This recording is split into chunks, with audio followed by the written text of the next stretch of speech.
एक बार राजा हर्षवर्धन के राज्य में एक खूंखार शेर घुस आया। शेर के आतंक से पूरे उज्जैन में हाहाकार मच गया। जब इसकी खबर राजा हर्षवर्धन तक पहुंची तो वह उसी क्षण अपनी प्रजा की रक्षा हेतु उस विशालकाय सिंह के शिकार हेतु निकल पड़े। जंगल में प्रवेश करते ही राजा हर्षवर्धन की नज़र उस नरभक्षी शेर पर पड़ी। उन्होंने शेर के पीछे अपना घोड़ा लगा दिया। थोड़ी दूर पीछा करने के उपरांत शेर घनी झाड़ियों में जा घुसा। हर्षवर्धन अपने घोड़े से उतरे और उस शेर की तलाश में निकल पड़े। तभी अचानक पीछे से आए शेर ने राजा के घोड़े पर हमला कर दिया। घायल घोड़ा दर्द से चिंघाड़ने लगा।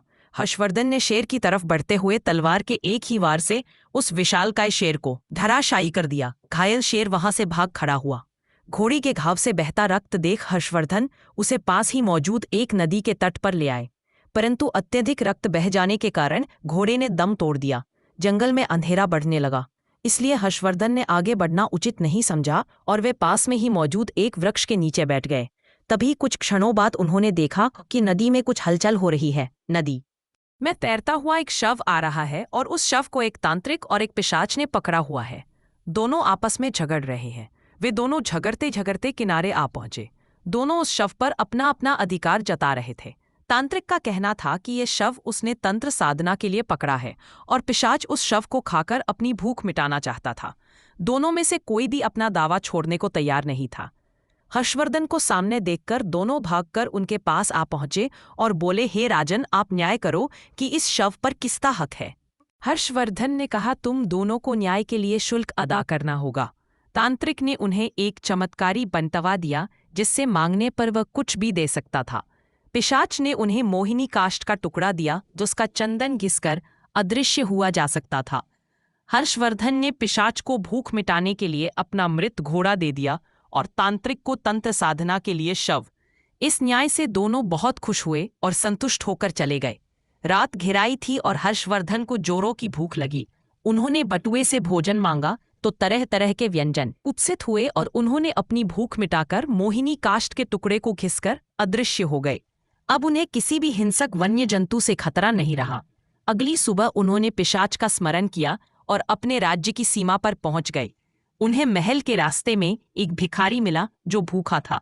हर्षवर्धन ने बिना कुछ सोचे तुरंत वह चमत्कारी बटुआ उसे दे दिया ताकि जिंदगी भर उसे भोजन की कमी ना हो। अपने ही सर को काटकर हर्षवर्धन ने क्यों फेंक दिया और फिर क्या हुआ? एक बार हर्षवर्धन अपने राज्य के भ्रमण पर निकले थे कि तभी उन्हें एक झोपड़ी से कुछ आवाज सुनाई दी। जब उन्होंने ध्यान लगाकर सुना तो एक औरत अपने पति को राजा से सब साफ साफ बताने को कह रही थी और उसका पति कह रहा था कि अपने स्वार्थ के लिए वह महान राजा के प्राण संकट में नहीं डाल सकता। हर्षवर्धन समझ गए कि उनकी समस्या से उनका कुछ संबंध है। उन्होंने द्वार खटखटाया तो एक ब्राह्मण दंपति ने दरवाजा खोला। हर्षवर्धन को अपने सामने खड़ा देख वे थरथर कांपने लगे। हर्षवर्धन ने निर्भय होकर उन्हें सब कुछ स्पष्ट बताने को कहा तो ब्राह्मण ने कहा, महाराज, शादी के 12 साल बाद भी हम निसंतान हैं। इन 12 सालों में संतान के लिए उन्होंने काफी यत्न किए पर कुछ ना हुआ। कुछ दिन पहले मेरी पत्नी ने एक स्वप्न देखा। स्वप्न में एक देवी ने आकर बताया कि यहाँ से 30 कोस दूर पूर्व दिशा में एक घना जंगल है जहाँ कुछ साधु सन्यासी शिव की स्तुति कर रहे हैं। शिव को प्रसन्न करने हेतु वह हवन कुंड में अपने अंग काट कर डाल रहे हैं। देवी ने कहा था कि अगर राजा हर्षवर्धन उस हवन कुंड में अपने अंग काट कर फेंके तो शिव प्रसन्न होकर उनसे उनकी इच्छा के बारे में पूछेंगे तो वे शिव से तुम्हारे लिए संतान की मांग कर सकते हैं। इतना सुनते ही हर्षवर्धन ने पिशाच का आह्वान किया और हवन स्थल पर जा पहुंचे। वहां पर सचमुच साधु अंगों को काटकर अग्निकुंड में फेंक रहे थे। हर्षवर्धन भी उन्हीं की तरह अपने अंग काटकर अग्नि को अर्पित करने लगे। जब हर्षवर्धन सहित वे सारे जलकर राख हो गए तो एक शिवगण वहां पहुंचा तथा सारे तपस्वी को अमृत डालकर जिंदा कर दिया, मगर भूल से हर्षवर्धन को छोड़ दिया। सारे तपस्वी जिंदा हुए तो उन्होंने राख हुए हर्षवर्धन को देखा।